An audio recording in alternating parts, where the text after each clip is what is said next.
রূপা মা বলে মন্দিরে ঘোরাঘুরি করতে থাকে।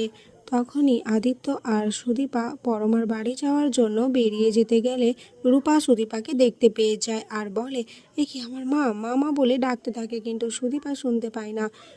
আদিত্যর সাথে গাড়িতে উঠে চলে যায় আর রূপা সেই গাড়ির পেছনে ছুটতে থাকে। এদিকে পরমা তার মা বাবাকে তার মনের কষ্ট বলছিল, তখনই অভ্র চলে আসে। অভ্র সব শুনে বলে, ছি, আপনারা মেয়েকে এমন শিক্ষা দিয়েছেন, তাহলে আমার সাথে বিয়েটা কেন দিয়েছেন? শুধু পরমা একা দোষী নয়, দোষী তো আপনারা সকলে। কেমন মা বাবা আপনারা? নিজের মেয়েকে প্রেমিকের কাছাকাছি থাকতে দেবেন বলে তারই দাদার সাথে বিয়ে দিয়ে দিলেন। আপনারা পাপ করেছেন, শুধু পাপ নয়, অন্যায় করেছেন। আর হ্যাঁ, আপনাদের একটা কথা বলে দিচ্ছি, আমি আপনাদের মেয়েকে আমি মুক্ত হতে দেব না। এই বন্ধন থেকে ও কোনোদিনই মুক্ত পাবে না, কিন্তু আমার জীবনেও আমি ওকে ঠাঁই দেব না। ও একা আমাদের 4টে জীবন নষ্ট করলো, নিজের জীবন তো নষ্ট করলো, সাথে আমাদের জীবনটাও শেষ করে দিল। অভ্রর মা বাবা পরমার মা বাবা অভ্রকে বোঝানোর চেষ্টা করে, কিন্তু অভ্র কিছুতেই বুঝতে চায় না। তখনই আদিত্য চলে আসে আর অভ্রকে দেখে বলে, এ কি দাদাভাই, তুই কোথায় যাচ্ছিস? অভ্র বলল, তুই এখানে কি করছিস? আদিত্য বলে, আগে আমার প্রশ্নের উত্তর দে, তুই এখান থেকে চলে যাচ্ছিস কেন এভাবে? অভ্র দাদা বলে, তুই এখানে কেন এসেছিস আগে সেটা বল। তুই কি চাস আমি সব মেনে নেব? না, আমি কিছুতেই মানব না। তোর আর পরমার সম্পর্কের কথা আমরা সকলে জানতে পেরে গেছি। তোর জন্য, তোর আর পরমার জন্য আমার আর আমার বোনের জীবনটা নষ্ট হয়ে যাচ্ছে। পরমার মা বলে, আদিত্য, শুধুমাত্র তোমার জন্য আমার মেয়েটা কিভাবে অপমানিত হতে হচ্ছে। কেন তুমি সেই দিন ফোনটা ধরলে না? কেন তুমি যোগাযোগ করলে না পরমার সাথে? এই কি ছিল তোমার ভালোবাসা?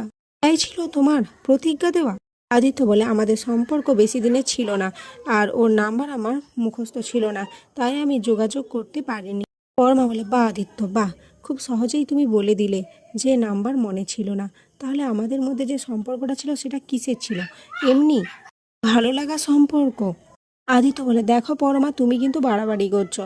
আর তোমার যেমন নিজস্ব জীবন তুমিও যেমন বিয়ে করে সুখী রয়েছো, আমিও বিয়ে করেছি, আর আমাদের বিবাহিত জীবন আলাদা। তাহলে তুমি কেন এরকম কথা তুলছো এখন? পরমা বলে, বা আদিত্য, তুমি এখন সব দোষ আমার ঘাড়ে দিয়ে দিচ্ছ। তুমি কোনো দোষ করনি। অভ্র বলে, দেখ আদিত্য, আমি তোদের কোনো কথা শুনতে চাই না। আমি শুধু একটা কথাই জানতে চাই, কেন তোরা আমাকে আগে থেকে জানালি না? বল, তুই তো আমার বিয়ের আগে এসেছিলিস, তাই না? তাহলে তুই কেন জানালি না আমাকে? আদিত্য বলে, আমি সবার চোখে আনন্দ দেখেছিলাম, আর তুইও তো পরমাকে প্রথম দেখায় ভালোবেসে ফেলেছিলিস, তাই আমি এই আনন্দটা নষ্ট করতে চাইনি। অভ্র বলে, বাহ, খুব ভালো কাজ করেছিস, কিন্তু তোর জন্য আমার সারা জীবনটা নষ্ট হয়ে গেল, এটা তুই ভাবলি না? এই গায়ে হলুদের দিন তো তুই জানতে পেরেছিলিস যে পরমার সাথে আমার বিয়েটা হচ্ছে। তুই যদি তখন জানাতিস, আমাকে একবার বলতিস যে দাদা ভাই, আমি পরমাকে ভালোবাসি, আমি সঙ্গে সঙ্গে বিয়েতে না করে দিতাম। কিন্তু তুই কি করলি না, আমাদের ভালো রাখার জন্য তুই আমাকে আমার জীবনটাকেই শেষ করে দিতে বললি। আদিত্য বলে, আমি তোর জীবন নষ্ট করিনি দাদা ভাই, আমি জীবন ভালো রাখার জন্য নিজে বিয়ে করেছি, আর পরমাকে আমার জীবন থেকে সরিয়ে দিয়েছি। সুদীপা এটা শুনে অবাক হয়ে যায়, বলে, বাহ মিস্টার চৌধুরী, বাহ, তাহলে আপনি এতদিন বলতেন যে আপনি আমার বাবাকে দেওয়া কথা রাখার জন্য আমাকে বিয়ে করেছিলেন, তাহলে এটা সত্যি নয়, তাই না? সম্পূর্ণ সত্যি কথাটা আপনি আজ নিজের মুখেই স্বীকার করলেন। পরমা বলে, তুমি এভাবে কেন আদিত্যকে দোষ দিচ্ছ সুদীপা? এই বিয়ে করে তোমার স্বার্থ হয়নি, তোমার স্বার্থ সিদ্ধ তো হয়েছে, তাই না? একটা শেল্টার পেয়েছো, মেডিকেলে ভর্তি হয়েছে, কয়েকদিন পর হয়তো ডাক্তারও হয়ে যাবে। তাহলে আদিত্যকে বিয়ে করার জন্যই তো এগুলো হতে পেরেছো, না হলে তুমি কিভাবে করতে পারতে এসব? অভ্র বলে, তুমি কিন্তু আমার বোনকে দোষ দিচ্ছ, কিন্তু এখানে আমার আর আমার বোনের কোনো দোষ নেই, সম্পূর্ণ দোষ তোমাদের। তোমরা আমাদের জীবনটাকে শেষ করে দিয়েছো, আমি তোমার সাথে এক মুহূর্তও থাকবো না। এই বলে অভ্র বেরিয়ে যায়।